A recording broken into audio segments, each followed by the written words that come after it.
Hey everyone, and welcome back to Cosplay Bound Gamers. Yes, there's something I want to talk about today that's kind of been bugging me in a way.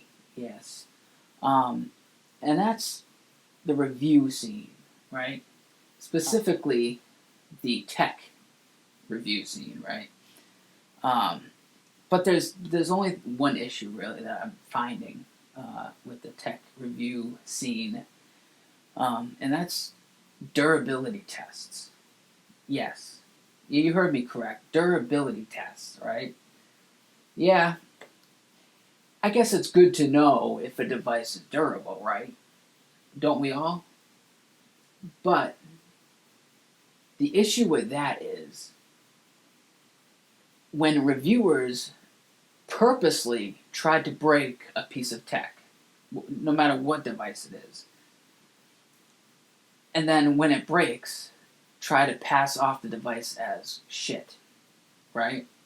To me, that makes no sense whatsoever because the average Joe and the average Jane isn't going to be purposely trying to break their devices right out of the box, right? Especially if you're spending upwards of $1,000, or plus on a device or an item. They're not going to just be like, oh, I wonder if this can break. They're not going to do that. What they're going to do is any sane person is going to take care of the hell out of that device so it doesn't break, right? That's just how it is. Now, I'm just kind of getting tired of all these reviewers doing the durability test, breaking it, trying to purposely break an item, and then be like, oh, this is cheap, this is shit, this device sucks. Well, no, that's not the device's fault. That's human error. That's not device error, that's human error. You broke it. The device didn't break itself. So that's my issue of the whole review scene doing durability tests, because it doesn't make sense. And it's like, the other thing is like if you're stupid enough to carry a phone in your back pocket and not remember to take it out of your back pocket when you sit down, that's on you. That's human error. That's not the device's fault, all right?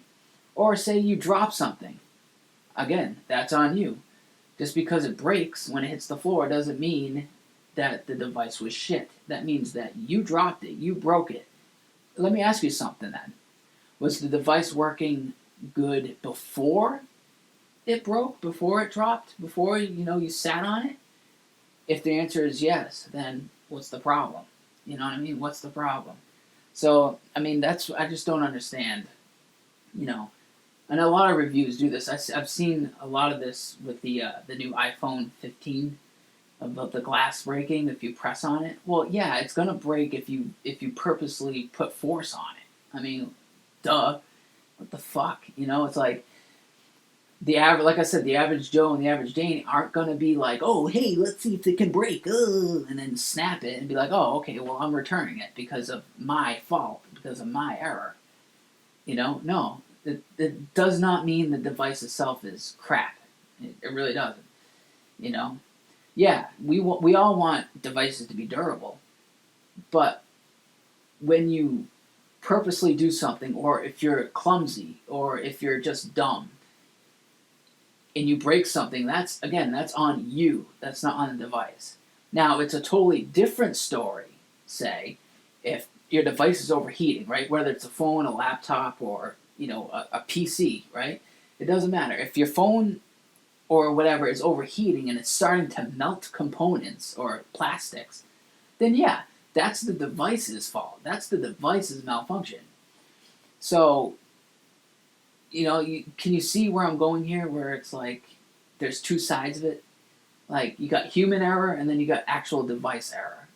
In which case, if it's the device error, then yeah, the device is shit and it's undurable, right?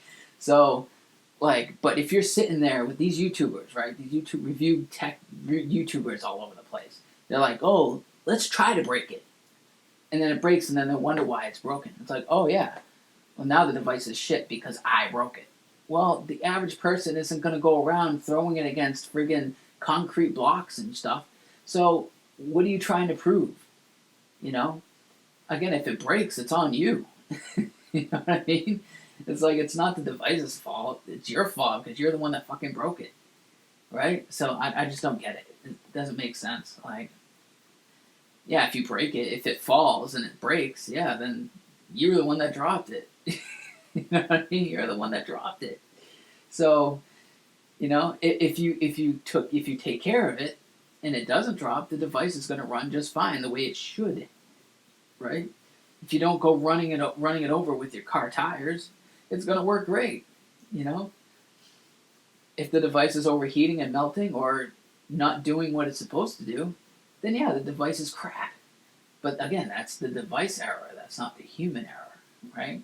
So I just don't get it. That's why, like, during reviews, like, if I'm going to be doing a review, I'm not going to do a durability test because it doesn't make sense. It doesn't make sense.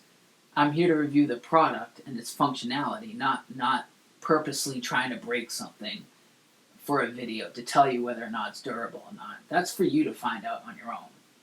You know, that's not for someone to purposely and try to do something like that. It's just weird. I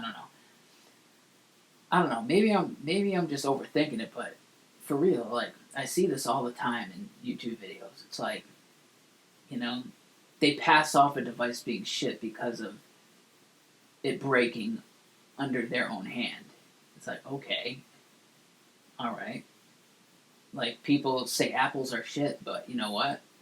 Like I have an apple. I've had apples for years, and I haven't had one problem with them. Doesn't mean I'm gonna call them shit. They're not shit. I've dropped many things, and they haven't broke. So, can I call them shit? No. Other people might drop them and break them, but does that mean they're shit? No, that's just human error. All right. The thing is that it could happen or it isn't gonna happen. That's the thing.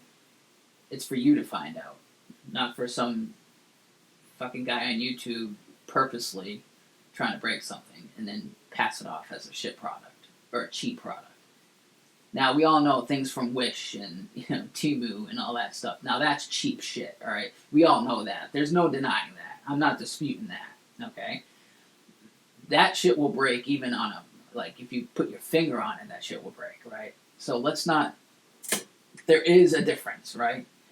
If you're talking about those kind of sites where you get like the cheapo kind of stuff, we all know it's gonna break. I mean, that is the device's fault because obviously, they're not built.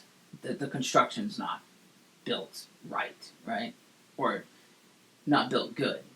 But say you have like a Samsung or an iPhone or an Apple laptop or a Dell or a PC or whatever the case may be. Of course, they're going to build it to standards, right?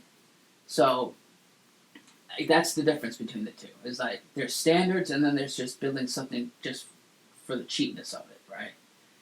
So yeah, that I've rambled long enough, but I just had to get that out because it is a bother because I'm not going to judge what I buy because some schmuck on YouTube decides to break it on their own volition. You know what I mean? It's like, no thanks.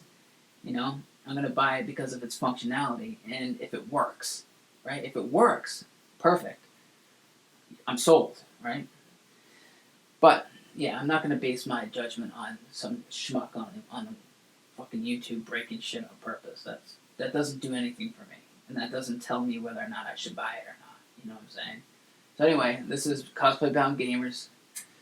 So take care, everyone. Bye.